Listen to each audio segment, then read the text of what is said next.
আরজিকর কাণ্ডে সেখানে আপনারা জানেন যে মঙ্গলবার যখন সুপ্রিম কোর্টে প্রথম শুনানি হয় সেদিনই সুপ্রিম কোর্টের তরফ থেকে নির্দেশ ছিল যে আরজিকরের নিরাপত্তার দায়িত্বে থাকবে কেন্দ্রীয় বাহিনী এবং সেই মতো শুক্লা আমরা দেখেছি যে সিআইএসএফ এর দু কোম্পানি সিআইএসএফ তারা গতকালই সেখানে ডিপ্লয় করা হয়েছে, মোতায়েন করা হয়েছে এবং সিআইএসএফ এর ঘেরাটোপে কার্যত এখন আরজিকরের নিরাপত্তা।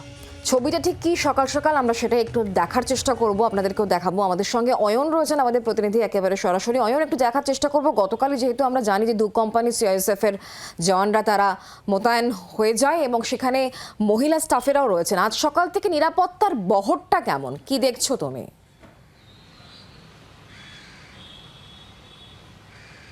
এবারে ছবির মাধ্যমে সরাসরি আমরা বোঝাতে চাইছি এই মুহূর্তে আরজিকর হাসপাতালে 3 শিফটে সব মিলিয়ে 185 জন সিআইএসএফ অর্থাৎ কেন্দ্রীয় আধা সেনা তারা তাদের মতো করে নিরাপত্তার দায়িত্বভার নিজেদের কাঁধে তুলে নিয়েছেন।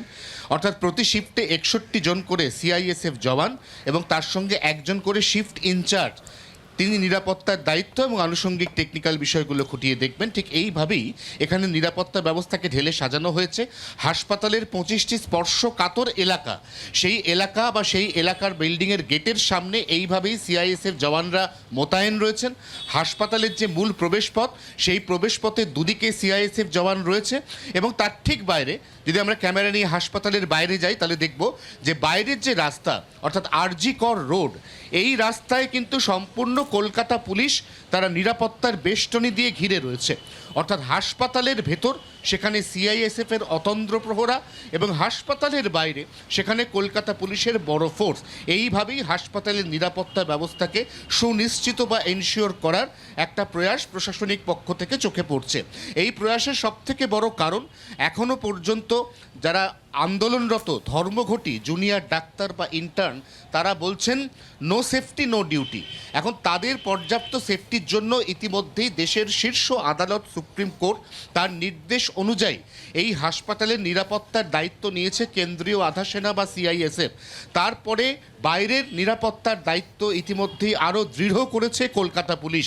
এরপর ধর্মঘটি বা আন্দোলনরত পড়ুয়াদের কাছে বার্তা দেওয়া হবে যে নিরাপত্তা নিয়ে তাদের যে প্রশ্ন ছিল, যে আশঙ্কা ছিল, সেই আশঙ্কা আর থাকছে না।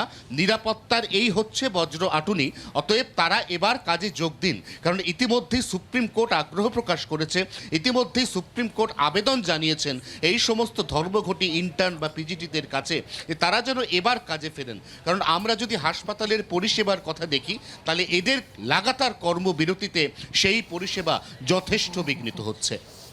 একদমই। অয়ন, আরও একটা বিষয় একটু জানার চেষ্টা করবো। একদিকে যখন তুমি বাহিনী কত মোতায়েন রয়েছে, কটা শিফটে ভাগ করে দেওয়া হয়েছে কাজ, এবং তাকে কেন্দ্র করে যে ছবিটা সকাল সকাল সেটা যেমন আমরা দেখতে পাচ্ছি, তার পাশাপাশি খুবই গুরুত্বপূর্ণ হচ্ছে হাসপাতালকে সচল রাখা এবং জুনিয়র ডাক্তারদের ভূমিকা অনস্বীকার্য। সুপ্রিম কোর্টের তরফ থেকে বারবার তাদেরকে কাজে ফেরার আবেদন বা আর্জি জানানো হচ্ছে, কিন্তু জুনিয়র চিকিৎসকরা তারা এখনো পর্যন্ত তাদের অবস্থানেই অনড়। এখনো পর্যন্ত কোনো মনোভাব চেঞ্জের পরিকল্পনা কি তাদের রয়েছে? কি দেখতে পাচ্ছ?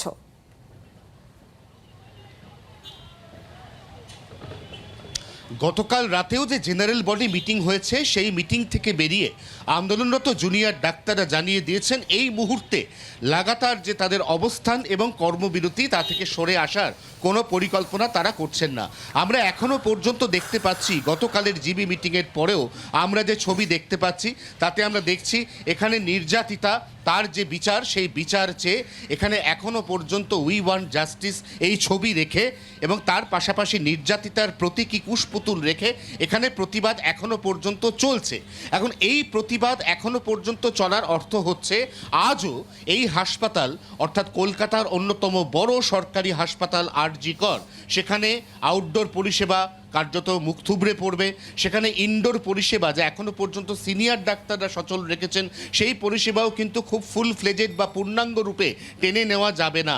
এবং তার পাশাপাশি সবথেকে গুরুত্বপূর্ণ সেটা হচ্ছে ট্রমা এবং এমার্জেন্সি, যেখানে কিছু সিনিয়র ডাক্তার এখনও পর্যন্ত কাজ করছেন।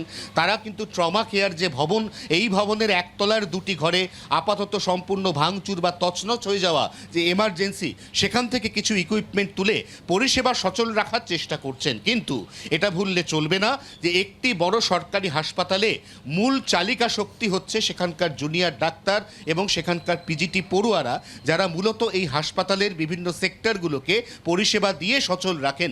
অতএব তারা যেহেতু লাগাতার কর্মবিরতিতে রয়েছেন, অতএব গত কয়েকদিনের মতো আজও আরজিকর হাসপাতালে সাধারণ মানুষ, রোগীর পরিজন এসে তারা পরিষেবা পাবে না, তাদেরকে ফিরে যেতে হবে। এবং এই প্রবণতা চলতে থাকা আমরা বিগত কয়েকদিন ধরেই দেখছি যে এই হাসপাতালে আগত রোগীর সংখ্যা কার্যত এই মুহূর্তে তলানিতে এসে ঠেকেছে। আমরা যেখানে আরজিকর হাসপাতালের গেটে প্রবেশ মাত্র কাতারে কাতারে রোগী, তাদের বাড়ির লোকজন সেই ছবি দেখতে অভ্যস্ত, সেই ছবি কিন্তু বিগত 7 বা 8 দিন ধরে একেবারেই দেখা যাচ্ছে না। তার বদলে এই রোগীদের পরিজনের যে বসার বা শেড বা বিশ্রামাগার, সেখানে আমরা দেখতে পাচ্ছি কাতারে কাতারে শুধুই পুলিশ কর্মীরা রয়েছেন। অতএব কোথাও না কোথাও এই হাসপাতাল তার যে মূল উদ্দেশ্য মানুষকে পরিষেবা দেওয়া, সেই উদ্দেশ্য যাতে এবার আস্তে আস্তে ফুলফিল হয় সে ব্যাপারে ইতিমধ্যেই দেশের শীর্ষ আদালত বা সুপ্রিম কোর্ট তারা সচেষ্ট। তারা বারবার আবেদন বা আর্জি জানাচ্ছেন এই সমস্ত আন্দোলনরত ডাক্তারদের বা জুনিয়র ডাক্তারদের কাছে, কিন্তু এখনো পর্যন্ত সেই আবেদনে কর্ণপাত করার কোনো প্রবণতা কিন্তু আমরা আন্দোলনরত ছাত্রছাত্রীদের কাছ থেকে দেখতে পাইনি। গতকাল রাতের জিবি মিটিংয়ের পরেও এই আন্দোলন এবং কর্মবিরতি চালিয়ে যাওয়ার সিদ্ধান্তই আপাতত বহাল রয়েছে। ধন্যবাদ অয়ন।